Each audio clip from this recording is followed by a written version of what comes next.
What is up, Waffle Gang? I do hope you are well. My name is Mark, and today we're covering some more r/am I the butthole. If you'd like to skip the initial waffle, timestamps are in the description and along the timeline below, but if you are new here, please consider hitting that like, that subscribe, and maybe that notification bell too.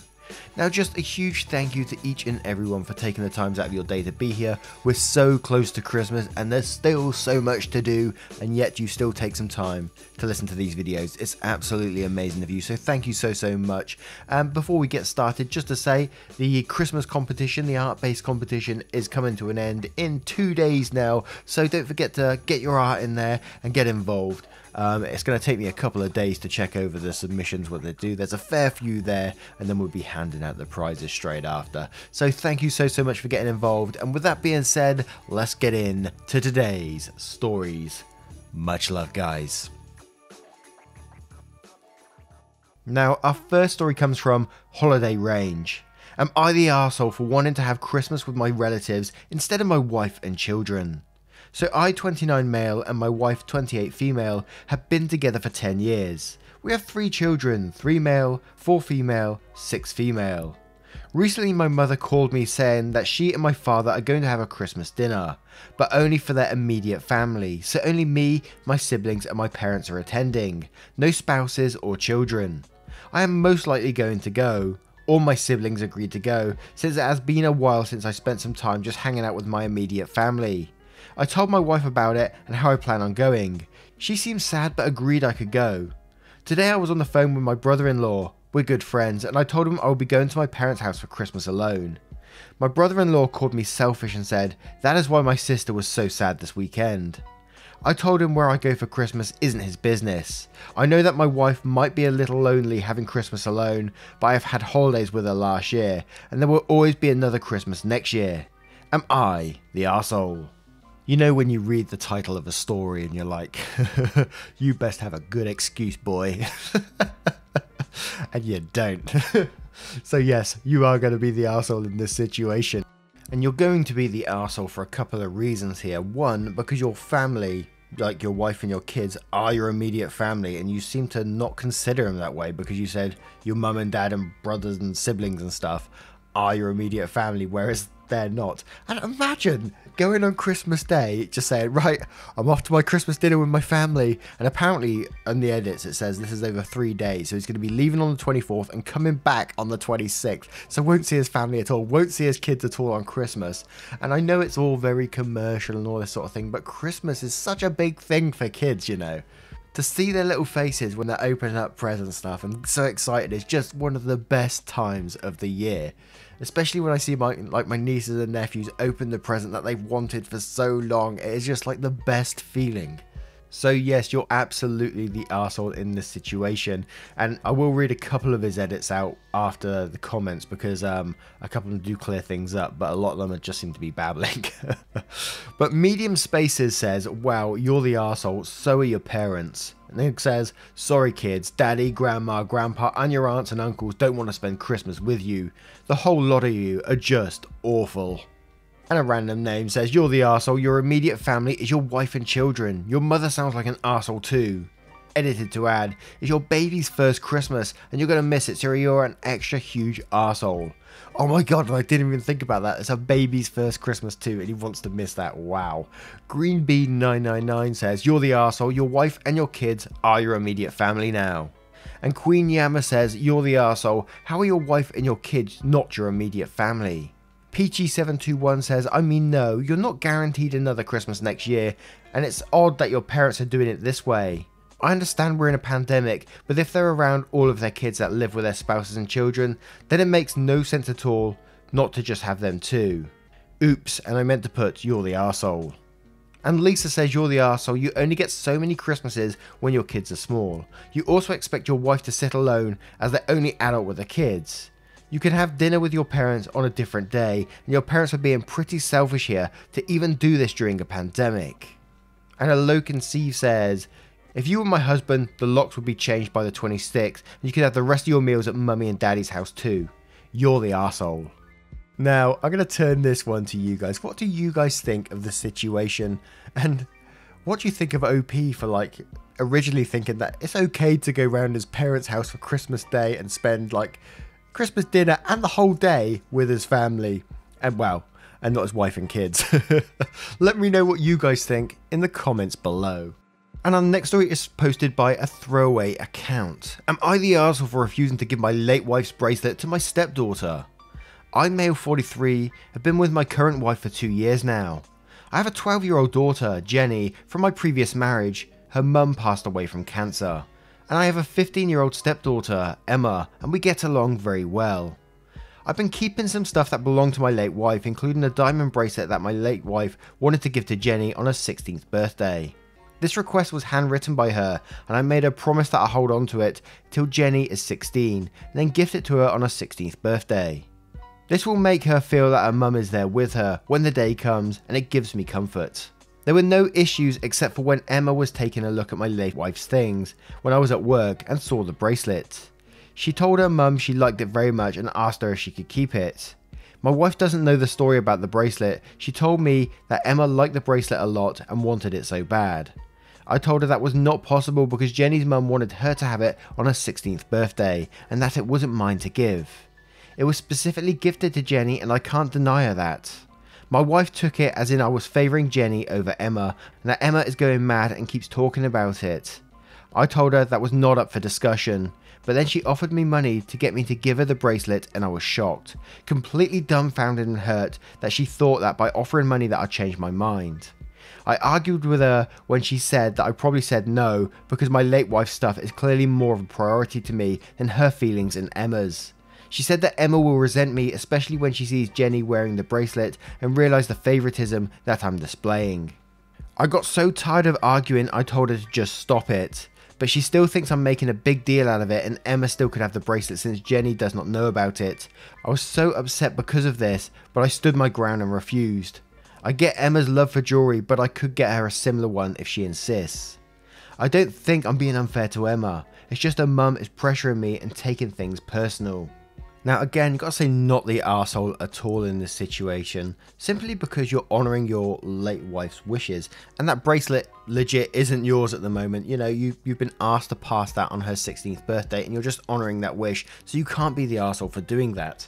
But your current wife isn't a huge arsehole in this situation for putting this pressure on you to give up that bracelet to pass it on to her daughter. You know, it's astounding someone would do that. But during this story, and it may just be me and I might be just reaching here, but this is the feeling I was getting, that there's some sort of jealousy vibes about your late wife, because she thinks that you're making a big deal out of this bracelet and trying to offer you money to give it up. She's going pretty extreme lengths to try and get you to give up this bracelet when she knows she could just go and buy another one. She doesn't need that specific bracelet. It's something about this bracelet that she's trying to make you give it up. So I'm getting some like serious jealousy vibes. I don't know, that might be just me though. But Cheerily Terrified says, not the arsehole, it's not your bracelet, it's Jenny's. You're just taking care of it for her. If you give it away, you'll be stealing it from her. I wonder if there are deeper issues that Emma is insisting on having it. Is she just selfish and entitled, or does she feel left out? Also, why was she looking at your late wife's things? Also, make sure the bracelet is locked up. Starbuck and Tech says, not the arsehole, but I'd seriously consider getting everything that's meant to go to Jenny put in a safe deposit box so that things don't end up missing. Also, your whole family needs some therapy. Obviously, Jenny gets her late mother's things, and if current wife / stepdaughter don't understand or accept that, then you may want to consider what's best for you and Jenny. And Scuba CC says, not the arsehole, lock up that bracelet fast. Whisper at Midnight says, your wife is a complete arsehole. The audacity here is just overwhelming. She needs to take that money and buy her daughter a bracelet. It's not even your bracelet to give, it's your daughter's inheritance. I'd definitely have a conversation with your wife about this and put up some boundaries so this doesn't happen with anything else. For example, if your wife left money for your daughter's college education or wedding, I can see your wife thinking that it needs to be split with her child, or you owe her the kid the same amount. You are not the arsehole. And Panda Tree says, not the arsehole. It's disturbing to me that your current wife seems to have so little regard for your late wife and for Jenny. The bracelet has no sentimental value for Emma, but it does have very real sentimental value for Jenny, who lost her mother. And it doesn't matter that Jenny doesn't know about it. If you give it to Emma and Jenny finds out, it will likely crush her. If Emma wants a bracelet, then your current wife can go down to Pandora or wherever and buy a new one. There are plenty of bracelets sitting in shopping malls right now. You only have one bracelet that your late wife left for your daughter. It's a no-brainer, who should get it? Edit, I've read some other comments and I totally agree that the bracelet is actually not yours at all. It's Jenny's, and giving it to Emma would be a tantamount to stealing from your youngest daughter. Emma and your wife have no right to even ask this of you. Maybe consider putting it somewhere your wife and Emma can't get to it as an extra precaution until Jenny turns 16. But you know, if OP is literally having to do that, it just shows that there's no trust in this relationship. And I'm not saying he shouldn't hide the bracelet, because I think he absolutely should in this situation, because you don't want it going missing anyway. But if a relationship, you know, the trust is broken so much there, can it continue? That's just another question that's going through my head. You know, these things pop up now and then. But what do you guys think of this situation, and how would you deal with it? If you was OP, you had this bracelet, you know, the other two in your family are trying to get a hold of it somehow, and they're offering all different ways, and you've got a feeling that it might disappear. How would you handle it? Let us know in the comments below. And our next story is from Get Home 76. Am I the arsehole for snapping at a co-worker for crying over emails that she incorrectly perceived as malicious? I, 27 female, work in an office with Jane, 26 female, and George, 40 male. George is our boss and he's a really nice guy. For obvious reasons, we're currently working from home, and George is emailing us our assignments. George is dyslexic and therefore is not the best at written communication, and many of his emails come across as very blunt. A typical email from him might read something like, "Hi, can you do, task, thanks," or "Hi, can you do this, thanks," that sort of thing. He has explicitly told us on several occasions that this is due to his dyslexia, and that we shouldn't read anything into the tone of his emails because he can't help it. Occasionally, he'll pepper in some emojis to try and make it clear that he's not being rude, but if he's trying to be professional, he can't do that. Jane, for some reason, seems totally unable to get that this isn't George being rude, he's just not able to communicate well in writing. She frequently makes comments to me suggesting that she's close to quitting, that she thinks George singles her out to be rude too. Although when we've compared emails from him, they're the same. She can also be a bit of a narcissist and assumes that lots of things are about her when they aren't. And I just feel this is another case of that, honestly. The two of us were on Zoom the other day and George, who wasn't on the call, sent her an email asking her to do something, and she started crying hysterically. I asked her what the matter was, and she said she couldn't cope with being spoken to this way anymore. He's so rude. Why does he hate me so much? I'm going to quit if he doesn't start speaking to me more politely.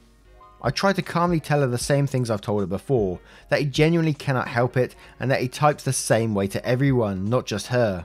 She just keeps sobbing, and I told her that. In my opinion, she should have a bit more empathy for George because he can't help being dyslexic, and she's being almost discriminatory in neglecting to take that into account. She kept crying, and so I admit that I lost it and snapped. "Oh, for God's sake, get over it. He doesn't single you out anyway. He doesn't have time to start a vendetta with you for no reason. It's not all about you." She immediately ended the call and called in sick for the rest of the day. Since then, I've been feeling like I ought to apologise because perhaps she's just stressed out on account of an actual apocalypse we're all living through, and also because I escalated the situation by snapping, even though she's being ridiculous. I feel like I could have handled it better. Am I the arsehole here? Now, first off, tell your boss to get Grammarly. It tells you the sort of mood you're setting with your text, so tell them to get that first. That'll sort that right out. Secondly, I don't think those particular messages were harsh in any way whatsoever, because they seem like standard office messages to me, and he even says thanks at the end of it and tries to add an occasional emoji and things like that, which is absolutely fine. Just asking someone to do a task with a thanks at the end is perfectly acceptable in my opinion. Now, one of my previous bosses was dyslexic and used to send like these emails that were very blunt, like you mentioned in this. Not like this one though, they were a bit more blunter than these. I was working on a project once where we was doing like kind of like a brand guideline thing for a company, and I was working with someone else on this project, and we got to the point, I think it was like 30 pages long, we had done it, and you know, there was mistakes in there, and I sent the first draft off to like the bosses to see what they thought, mentioning several times this is the first draft, and it came back with this snottiest email you've ever seen. And my manager was CC'd in it, and at the time my manager was like just down the desk from me, and I remember seeing him just look over his shoulder at me with like a worried look on his face, and I was like, nah, I'm not taking this shit. So I just turned around to my manager and gave him a grin. I said, "You alright? How you doing?" And he said, "Have you read that email?" And I said, "Yes, I have, mate. I will be replying to it very soon." And I gave it a day, I think it was even a couple of days, you know, to collect my thoughts and not just snap, because I was really angry at the time. I was ready to just, you know, let loose. But I sat back, took my time and wrote this email and saying, you know, this was a first draft. I did specify this in the email, and then I gave him reasons why you shouldn't be talking to me like that. And at that point, it could have went either way, you know. He could have got really offended by it and probably sacked me, or, you know, take it as feedback, which is the way I put it. And, you know, and it ended really well in the end. We had like an hour phone call and was talking about it. It's very, very apologetic. And, you know, it eventually got blamed down to dyslexia, which I'm not totally sure if I still 100% believe it all was down to that or not. But, you know, it got resolved in the end. And hey, that's a little story for you. But Kerry June says, I mean, it might not be the nicest thing to say to her, but I'm going with a not the arsehole because I think she needed to hear it. Honestly, dyslexia aside, your boss emailing and saying, "Hi, can you do X, thanks," is in no way rude or honestly even poor communication. It's direct, clear, and there's a thank you. What kind of communication is she expecting? It's fine for her to be stressed or to have trouble coping, but calling George out as malicious or rude to other co-workers when he's not is unprofessional. If she feels she has some kind of legitimate concern, she should go to HR. And the Mirror's Truth says, not the arsehole, I don't even see how he's being rude. Hey, please do something your job entails. Thank you.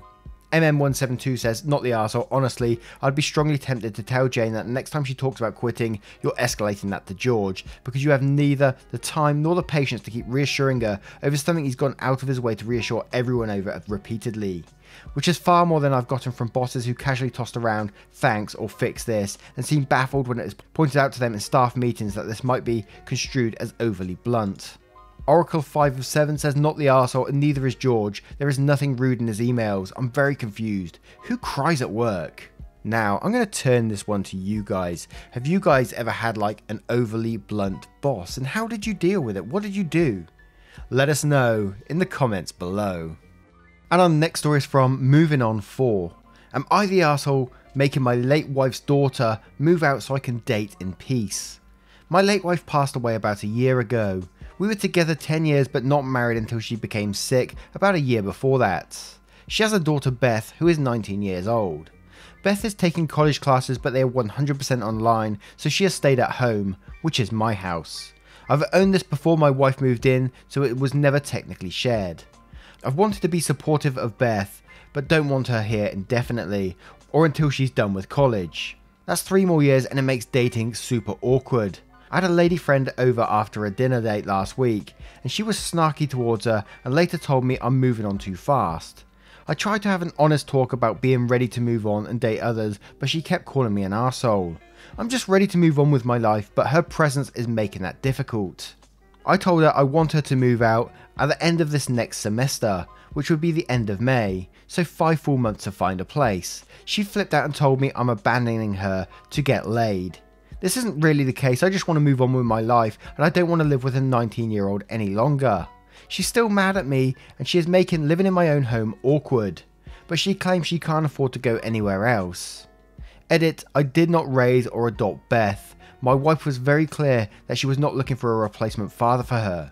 Beth never lived with me until 2 years ago when she was almost 18 when her mum moved in with me due to her being sick and needing more attention. I never played a fatherly role in her life. Before moving in, she and her mum moved every few years for a while. Beth didn't move in till her senior year of high school because her mum needed my help. Obviously couldn't move the mum in without the daughter. Before giving her notice to leave, tried to have a talk about ground rules for staying here mostly, including being polite to any guests of mine. She then went off on me for moving on with my life. That is when I made my decision. It wasn't exactly your traditional marriage. Before getting sick, my late wife never wanted to get married because her parents had such a nasty one and her parents had been divorced a combined 4 times. I'm not religious, so never felt a need to get married either. When she got sick, we realised her insurance was terrible, while mine through work is much better, so it was a practical decision to get married so she could be added to mine. I'm not just trying to get laid like many have said, I'm moving on and trying to have a normal adult relationship. Now this is one of those stories that could potentially go either way, I think. You know, I'm definitely seeing arsehole vibes from OP for the way he's treating this situation and the way he's, you know, having no compassion for the daughter, in my opinion. You know, she's lost her mother too. I know this guy's lost his wife, absolutely. But as we always say, with grief and the grieving process, people move on in different times in different ways. And this is his stepdaughter. This isn't just some random person. And yes, they are, what, 18 or 19, so they are an adult, but they still will be grieving for the loss of their mother. And I think will only be resolved with real adult conversation. Do I personally think, like, after a year moving on, after you've been, like, together for 10 years is too fast? Yeah, I feel that way, but that's just me.